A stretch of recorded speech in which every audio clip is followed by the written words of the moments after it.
C'est un projet dans lequel on a cru dès le début, parce qu'il y a 5 ans, on voyait déjà les prémices du développement de la logistique urbaine.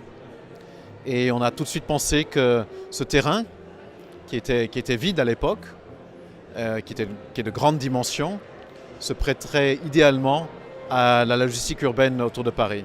Donc le bâtiment, quelques chiffres, c'est 60 000 m², 2 fois 30 000 m², 10 cellules, 5 au rez-de-chaussée, 5 à l'étage, des hauteurs de 9 mètres au rez-de-chaussée, de 7 mètres à l'étage.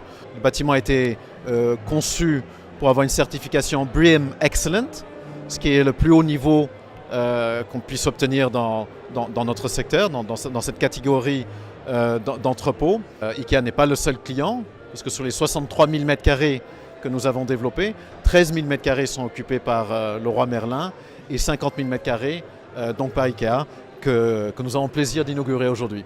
C'est un projet exceptionnel, c'est le premier immeuble à étage avec une vraie cour de 35 mètres de profondeur qu'on développe en France et en Europe aussi. C'est une première, pas pour si gros mais pour le marché en général. Et c'est un immeuble qui est complètement développé sous BIM, il va être exploité sous BIM, donc ça aussi ça va être une première en logistique.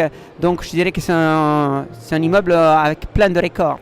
Voilà, donc nous avions besoin de ce bâtiment pour la région parisienne. Ce bâtiment va être dédié pour les livraisons des clients Paris Intramuros et de l'ouest parisien, l'ouest francilien.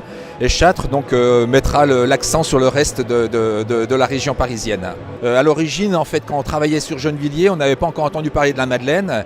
Et en fait, la Madeleine, le projet de la Madeleine étant né, nous cherchions une solution en fait logistique pour approvisionner ce magasin-là. D'où l'intérêt aussi d'utiliser ce bâtiment de Gennevilliers. En fait, le bâtiment de Gennevilliers sera utilisé en fait à hauteur de 2000 m³ sur les 24 000 m³ de capacité qu'on a pour aider notre magasin de la Madeleine.